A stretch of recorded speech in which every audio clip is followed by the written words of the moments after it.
કહેવાય છે કે પોલીસ હંમેશા કડક હોય છે, પરંતુ સુરત પોલીસે આ વાતને ખોટી સાબિત કરી એક અનોખો જ દાખલો બેસાડ્યો છે. આશરે 6 દિવસ પહેલા સુરતના ડિંડોલી વિસ્તારમાં આવેલા દેલાડવા તળાવ પાસે એક નવજાત બાળકી ત્યજી દેવાયેલી હાલતમાં મળી હતી. માત્ર એક દિવસની આ બાળકીને નિષ્ઠુર જનતાએ કયા સંજોગોમાં છોડી દીધી તે તપાસનો વિષય બન્યો છે. પરંતુ સુરત પોલીસને જાણ થતાં જ માનવતા મહેકી ઉઠી હતી.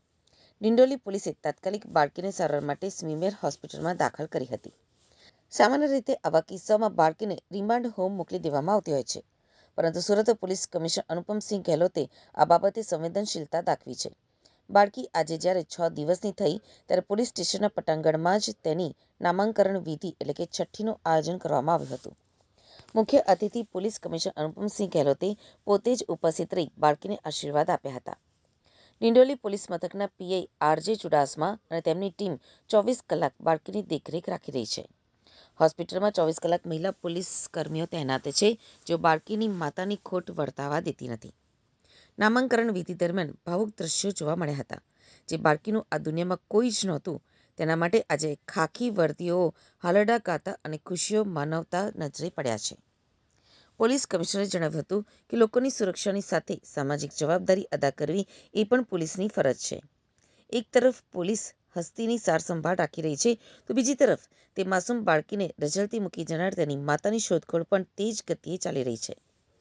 સીસીટીવી ફૂટેજ અને સ્થાનિક બાતમીદારોની મદદથી પોલીસ ગુનેગાર સુધી પહોંચવા પ્રયત્ન કરી રહી છે. સુરત પોલીસની આ કામગીરીએ સાબિત કર્યું છે કે ખાખી વર્દીની અંદર પણ એક સંવેદનશીલ હૃદય ધબકે છે. હસ્તી નામની આ બાળકી હવે સુરત પોલીસની દીકરી બની ગઈ છે. આ સાથે જ એક બેંક એકાઉન્ટ પણ ખોલવામાં આવ્યું છે અને તેમાં પોલીસ જવાનો પોતાની રીતે રાશિ અર્પણ કરશે.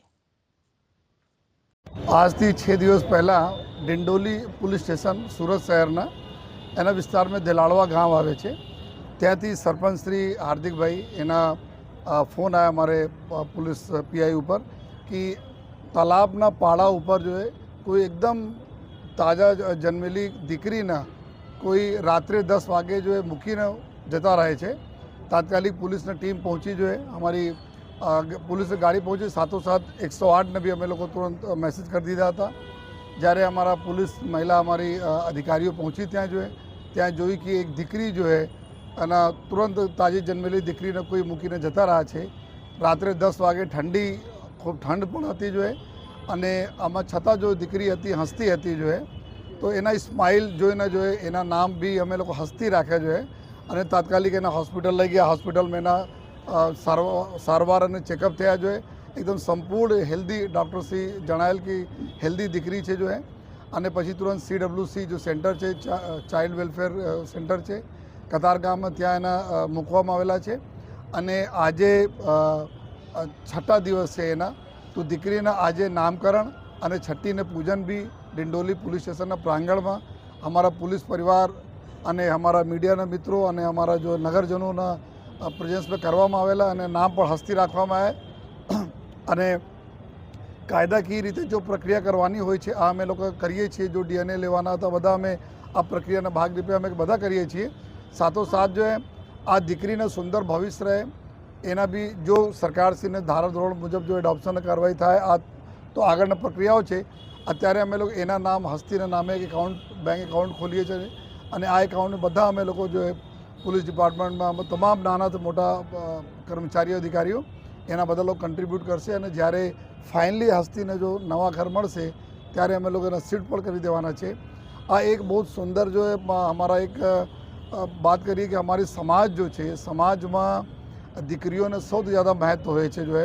અમે લોકો પૂજીએ છીએ, જ્યારે નવરાત્રિ હોય છે તો એના માતા તરીકે પૂજીએ છીએ. અને આજે અમારે પોલીસ સ્ટેશનના એક દુર્ભાગ્યમાં બી એક સૌભાગ્ય મળેલા છે કે અમે એના અમે લોકોની સેવા કરવાના, એના નામકરણ કરવાના અને એના લાલન પાલનમાં જેટલા બી મદદ હોય એટલા કરવાનો જો મોકા મળ્યા છે. તો એના માટે હું ડિંડોલી પોલીસ સ્ટેશનના પૂરા સ્ટાફ, સિનિયર અધિકારીઓને ખૂબ ખૂબ અભિનંદન આપું છું અને ઉમ્મીદ રાખું છું કે માતા રાણીની કૃપાથી આ અમારી દીકરી હસ્તી એને ખૂબ સુંદર ભવિષ્ય બનશે. અને આપ બધા લોકો આવ્યા છો તો આપને થકી પણ અમે મેસેજ બધાને આપીએ છીએ એવા પેરેન્ટ્સના કે જો દીકરીઓના જોઈને જો મૂકી દેતા હોય યા કોઈ બીજા કારણસર મૂકી દેતા હોય તો એવા નહીં કરવા જોઈએ. અમારા જો દીકરી અમારા આજ સમાજના ભવિષ્ય છે તો બધા લોકોને વિનંતી છે કે એવા કોઈ પણ કૃત્ય નહીં કરવા જોઈએ જેના લીધે આ પ્રકારની સ્થિતિ આવે. આ તો સરપંચશ્રી તાત્કાલિક જોઈ લીધા રાત્રેમાં જોઈએ અને તાત્કાલિક અમને ઇન્ફોર્મેશન મળી ગઈ, પોલીસ પહોંચી ગઈ અને પૂરી અમે લોકો લઈ આવ્યા. માન લો નહીં ખબર પડી હોત, તલાબને પાળે હોત અને જંગલી જાનવરો ફરતા હોય, સવારે એટલે ઠંડી પડતી હોય તો કોઈ અઘટિત બનાવ બની શકતા હોય. તો બધાના અમે વિનંતી કરીએ છીએ એવા કોઈ પણ પ્રકારના કોઈ કૃત્ય નહીં કરે. અને આ એક બહુ સુંદર દાખલા છે પ્રજા અને પોલીસના સંકલનના કે ગામના સરપંચશ્રી એના પૂરી ટીમ અમે જાણ કરી અને પોલીસ એના લઈ આવી. CWC જો સરકારી અમારી સંસ્થા, હોસ્પિટલ, મીડિયા, આ બધા લોકોને એક ખૂબ સારા સંકલન છે અને બધા વતી જો અમે ઉપરવાળા વિનંતી કરીએ છીએ કે દીકરીને ખૂબ સુંદર ભવિષ્ય રહે.